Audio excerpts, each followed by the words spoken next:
जो हमारे आसपास के पाए जाते हैं, जो दिखाई देते हैं चाहे नहीं दिखाई देते हैं, जो चाहे सजीव है चाहे निर्जीव है, मतलब कंकड़ पत्थर ईंट मिट्टी भाटे हवा पानी मच्छर मक्खी गधा घोड़ा इंसान, हम सभी पदार्थ हैं।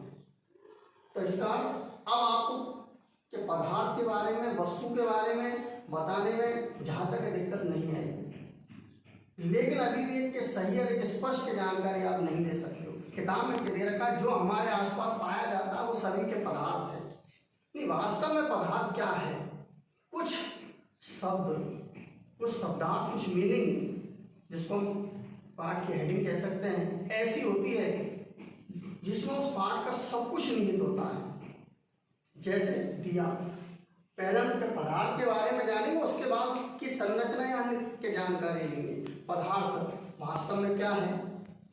जो स्थान घेरता है, जिसका द्रव्यमान होता है, स्थान घेरता है। ये पेन के पदार्थ है, रखा स्थान घेरा, यहाँ रखूँ टेबल पर रखूँ, पंखे पर रखूँ, माथे पर रखूँ, ये सब ये पेन क्या है? पदार्थ है, अर्थात जो स्थान घेरता है।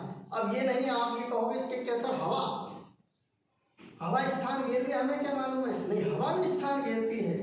खाली गिलास जो हमें दिखाई देता है खाली नहीं है, उसको भी आप जब पानी में उल्टा डुबोते हो तो हमें उल्टा डुबोने पर पानी में बुलबुले दिखाई देते हैं। वो किस के हैं? हवा के हैं, जो हमें दिखाई नहीं दे रही थी, लेकिन अब उसमें हवा, गिलास में से हवा तो बाहर निकल रही है और पानी अपना स्थान ग्रहण कर रहा है। इसका मतलब वह गिलास खाली नहीं था, उसमें हवा थी, हवा हमें दिखाई नहीं दी। तो कहने का अर्थ स्पष्ट हो गया कि जो हमें दिखाई दे या नहीं दिखाई दे, दिखाई दिया वो क्या पेन था तो हमने कह दिया हाँ ये पदार्थ है, वस्तु है, चीज है।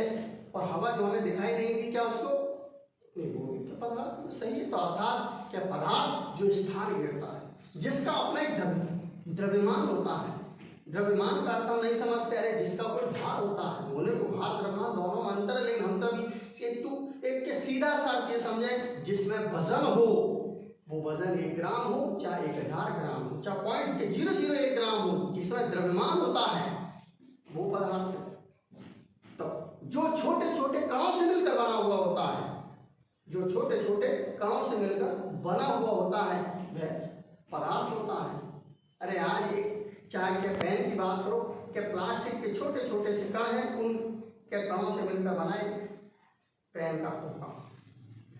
इसका स्पष्ट हो जाता है कि पदार्थ जो स्थान घेरता है, जिसका द्रव्यमान होता है, जो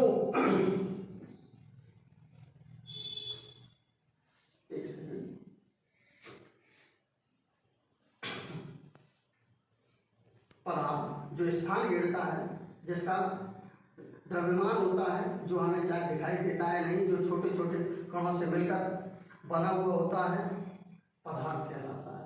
पदार्थ बता चुके, आपसे नाम पूछे जाए, सभी सजीव और निर्जीव पदार्थ होते हैं, जो वो चाहे दिखाई देते हैं चाहे नहीं दिखाई देते हैं।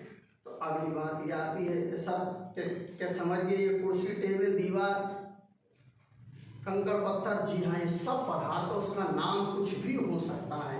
पंखा भी हो सकता है, तो टीवी हो सकता है, तो मिट्टी भी हो सकता है, तो पत्थर भी हो सकता है। तो अगली बात अब हमारे लिए के दिमाग में यह आती है, सर आपने उदाहरण दिया कि वायु पदार्थ है, पानी पदार्थ है, टेबल भी पदार्थ और ईंट भी पदार्थ है, तो इसका मतलब पदार्थ अनेक रूपों में पाया जाता है।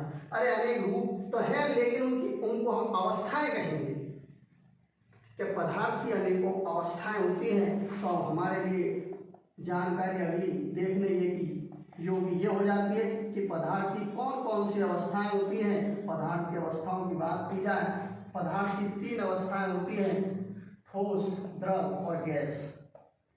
ठोस, द्रव और गैस, ये 3 पदार्थ की अवस्थाएं होती हैं, ठोस, द्रव और गैस, जिनमें हमको अपनी बात को सीधी भाषा में समझाना है। ठोस में हमने लिया जैसे पत्थर, द्रव में लिया हमने पानी, तो गैस में ले लिया हमने हवा। सीधी भाषा में समझ जाएंगे, हाँ ठोस होता है, द्रव होता है, गैस होता है। अरे उदाहरण तो एक नहीं अनेकों हो सकते हैं। वास्तव में ठोस, द्रव और गैसों में क्या गुण निहित होते हैं, क्या गुण उपस्थित होते हैं, जिस आधार पर हमने पदार्थ की अवस्थाएं करी, आखिर वो आधार क्या है? किसी की भी हमके वर्गीकरण करते हैं, भाग करते हैं, के क्लासिफिकेशन करते हैं, उसका एक आधार होता है। जी हाँ, एक स्कूल के अंदर एक कक्षा में अनेकों विद्यार्थी होते हैं, विद्यार्थियों की संख्या अधिक होती है, उनके विद्यार्थियों का लेकिन वर्गीकरण किया जाता है, उन्हें अनेक भागों में बांटा जाता है जिन्हें हम सेक्शन कहते हैं, section A B C D। तो आखिर कोई आधार तो लिया होगा। जी हाँ, उसका आधार का कुछ ना कुछ आधार होगा। वो चाहे क्या बच्चों की इंटेलिजेंसी हो, वो के चाहे बच्चों की लंबाई हो, या बच्चों के लिंग के साथ स्त्रीलिंग पुल्लिंग, लड़कियों के सेक्शन अलग, लड़कों के सेक्शन अलग, या ये बच्चे लंबे इनके सेक्शन अलग, ये छोटे हैं इनके सेक्शन अलग, ये बच्चे होशियार हैं इनके सेक्शन अलग, ये बच्चे कमजोर हैं इनके सेक्शन अलग, ये बच्चे उद्यमी हैं, बदमाशी देते हैं थोड़ी, क्या पढ़ने में क्या ध्यान नहीं लगाते उनके सेक्शन अलग, जो पढ़ने में ध्यान लगाते हैं उनके सेक्शन अलग। तो अनेक आधार पर हमने जिस प्रकार एक क्या कक्षा के विद्यार्थियों को बांटा, उसी प्रकार हमने के पदार्थ को अनेक आधार पर, अनेक के गुणों के आधार पर 3 भागों में बांटा गया, ठोस, द्रव और गैस। क्या आधार है? पहली बात, पदार्थ के कण, उनमें निहित कणों के मध्य उपस्थित आकर्षण बल, पदार्थ के कणों की स्थिति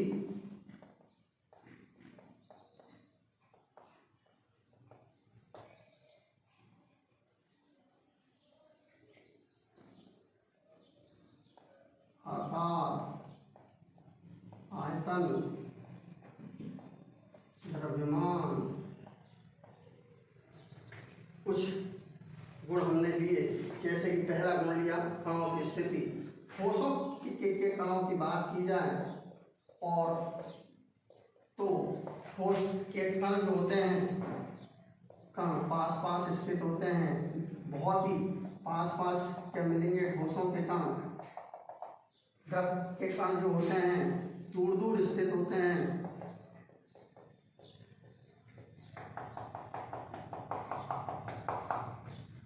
गैसों के कण बहुत दूर दूर स्थित होते हैं। बात स्पष्ट हो गई हमारे लिए। पहली चीज, क्या अब यदि आपसे बोला जाए कि पत्थर के हाँ इसमें छोटे छोटे से कण हैं जो कि बहुत पास पास स्थित हैं, द्रव पानी है उसके दूर दूर स्थित होते हैं, गैस हवा है इसके बहुत दूर दूर स्थित होते हैं। दूसरी बात आती है आकार। ठोसों का आकार निश्चित होता है। पेन है, पेंसिल है, ईंट है, कंकड़, सबका आकार एक निश्चित होता है। यानी आकार की बात आई तो हमने बोल दिया इनका आकार निश्चित होता है। द्रवों की बात आती है तो इनका आकार पात्र के आकार पर निर्भर करता है। इनका आकार जो होता है अनिश्चित होता है। कहने का सीधी भाषा में कहें क्या, द्रवों का जो आकार होता है वो पात्र के आकार पर निर्भर करता है। जिस पात्र में द्रव को रखा जाता है उसी का आकार ज्ञान क्या कर लेता है। कि कटोरी में रखते हैं कटोरी का आकार, गिलास में रखते हैं गिलास का आकार ग्रहण कर लेता है। गैस जो होते हैं इनका आकार अनिश्चित होता है।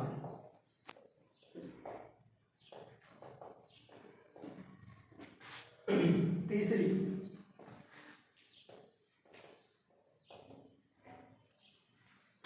जानकारी आती है आयतन। आयतन का अर्थ होता है अपने में किसी चीज को समा पाने की, अपने में किसी चीज को विलय करने की क्षमता कहलाती है आयतन। ठोस जो होते हैं उनका आयतन निश्चित होता है। ऐसा होता है निश्चित आयतन की बात की जा रही है। द्रवों का आयतन जो होता है यह भी निश्चित होता है। गैसों का आयतन होता है वो अनिश्चित होता है। उस चीज को दूसरे रूप में समझा है अपन। एक के चौक का टुकड़ा होता है, उसे जब स्याही में डुबोते हैं तो एक निश्चित के सीमा तक ही वह चौक उस स्याही को सोख सकती है। जब वो चौकों के कणों के मध्य का स्थान भर जाता है तो वह के स्याही को सोखना बंद कर देती है। मतलब उसमें एक निश्चित पदार्थ ही समा पाया। ऐसे ही द्रव होते हैं, पानी है, पानी में आप शक्कर को घोलो, नमक को घोले, एक लिमिट है कि पानी में 1 चम्मच शक्कर, 2 चम्मच शक्कर, 3 चम्मच शक्कर, 8 चम्मच शक्कर समा सकती है। उसके बाद में उसमें घोलना है बंद हो जाएगी, चाहे कितना भी घोलो। गैसों में ऐसी संख्या में पदार्थ के कण विलय हो जाते हैं, यानी इनका आयतन अनिश्चित होता है। तो बात आती है कणों के मध्य आकर्षण बल। जब हमने कहा कि ठोसों के कण के कण जो होते हैं वो पास पास स्थित होते हैं, इसका मतलब इसका अर्थ स्पष्ट है कि इनके कणों के मध्य आकर्षण बल अधिक पाया जाता है। कणों के मध्य आकर्षण बल कैसा पाया जाता है? अधिक पाया जाता है। द्रवों के बारे में कहा कि इनके कण जो होते हैं, इनमें कण दूर दूर स्थित होते हैं, तो निश्चित है इनके मध्य आकर्षण बल कैसा मिलेगा? कणों के मध्य आकर्षण बल, कणों के मध्य आकर्षण बल कम पाया जाता है, और इनके मध्य गैसों के मध्य आकर्षण बल सबसे कम पाया जाता है। अगली चीज आती है, अगला गुण आता है प्रत्यास्था। प्रत्यास्था, ठोसों में प्रत्यास्था का गुण कम, द्रवों में अधिक। ठोसों में प्रत्यास्था का गुण उपस्थित होता है कुछ ठोसों में प्रत्यास्था का गुण उपस्थित होता है।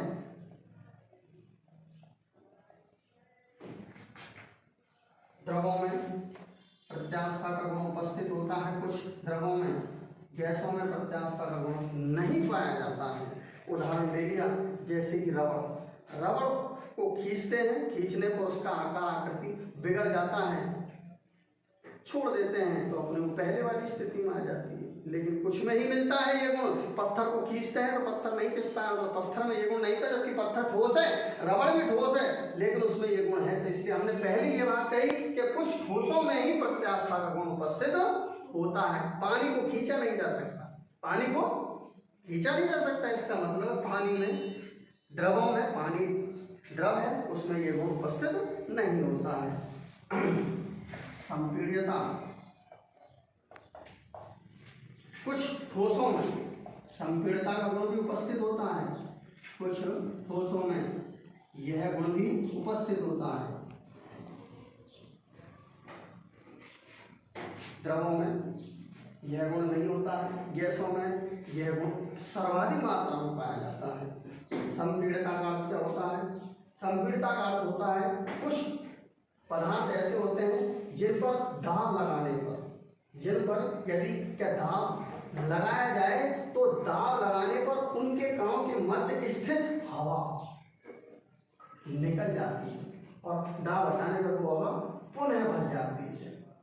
पदार्थों के इस गुण को संपीड्यता कहते हैं, और कुछ ठोसों में संपीड्यता का गुण पाया जाता है। जैसे स्पंज एक ठोस है, द्रव और गैस नहीं है, ठोस है। स्पंज को दबाते हैं तो वह पिचक जाता है, लेकिन जैसे ही उस पर से बल हटाया जाता है, कि दबाव हटाया जाता है, वो पहले वाली स्थिति में आ जाता है। इस गुण को संपीड्यता कहते हैं, जो ठोसों में, कुछ ठोसों में पाया जाता है, द्रवों में अधिक के ठोसों की तुलना में अधिक पाया जाता है, गैसों में सर्वाधिक संपीड्यता का गुण पाया जाता है। तो ये थे हमारे पदार्थ की अवस्थाओं से संबंधित पदार्थ की तीन अवस्था, ठोस, द्रव, गैस, और अनेक गुण, चाहे कणों की स्थिति हो, आकार हो, आयतन हो, क्या उनके मध्य में लगने वाला आकर्षण बल हो, प्रत्यास्था हो या संपीड्यता हो। इस आधार पर, अनेक के गुणों के आधार पर पदार्थ को तीन अवस्थाओं में बांटा गया, और उनके आधार पर अब इसमें से बनने वाले प्रश्न होते हैं। ठोसों के दो गुण लिखिए, या ठोस और द्रव में अंतर बताइए, ठोस और द्रव के गुणों में अंतर बताइए। कोई से भी हमसे इस तरीके से प्रश्न पूछ लेता है, ठीक है, बना करके। अब जानकारी दोबारा से एक बार कि जो शब्द हमारे लिए आए थे उनको दोबारा रिवाइज कर दिया जाए। यहाँ पर हमने एक शब्द हमें इस्तेमाल में लेना था, नहीं लिया। कणों के मध्य उपस्थित आकर्षण बल, वो चाहे ठोसों के कणों के मध्य हो, चाहे द्रवों के और चाहे गैसों के कणों के मध्य आकर्षण बल पाया जाता है। यानी कि पदार्थ के कण एक दूसरे से आकर्षण बल के द्वारा बंधे रहते हैं। अवस्था क्या कोई सी भी हो, तो ये निश्चित है कि पदार्थ के कण एक दूसरे से आकर्षण बल के द्वारा बंधे रहते हैं। इस आकर्षण बल को नाम दिया जाता है ससंजक बल। पदार्थ के कण एक दूसरे से जिस आकर्षण के बल के द्वारा क्या बंधे रहते हैं उसे ससंजक बल कहते हैं। अर्थात ठोसों में ससंजक बल अधिक, द्रवों में कम और गैसों में सबसे कम। इसको ऐसे बोलेंगे जो बोला कि कणों ठोसों के कणों के मध्य उपस्थित आकर्षण बल अधिक होता है, कम होता है, बहुत कम होता है, उसको सीधा बोलेंगे ठोसों में ससंजक बल अधिक पाया जाता है, द्रवों में कम और गैसों में सबसे कम। पहला एक इसकी भी की परिभाषा हमसे एग्जाम में पूछ ली जाती है। प्रत्यास्थता का अर्थ भी आपको बताया था बीच में अभी। प्रत्यास्थता कि किसी पदार्थ पर बल लगाने पर यदि उसकी आकृति बदल जाए और के बल हटाने पर वो अपनी पहले वाली स्थिति में आ जाए, पदार्थ के इस गुण को प्रत्यास्थता कहते हैं, जो कुछ ठोसों में पाया जाता है, जिसमें आपको उदाहरण दिया रबड़ थी या गुब्बारा था। तीसरा आता है एक और गुण ले लिया हमने ना, विषम पदार्थ के कण जो होते हैं वो एक दूसरे में समा जाते हैं। यह गुण केवल गैसों में पाया जाता है कि गैसों के कण एक दूसरे में समा जाते हैं। एक गैस दूसरी गैस में आकर के मिल जाती है। दो गैसों का आपस में मिल जाने का गुण ही विषण कहलाता है, जो सबसे अधिक गैसों में ही होता है। जो गैसों का ये मुक्त गुण। संपीड़िता के बारे में आपको पहले बता ही दिया कि बल लगाने पर यदि के पदार्थ में उपस्थित हवा है बाहर निकल जाए, के बल हटाने पर वह पुनः आकर के भर जाए। इस गुण को संपीड़िता कहते हैं। संपीड़िता का गुण सबसे अधिक गैसों में पाया जाता है। रोक दे।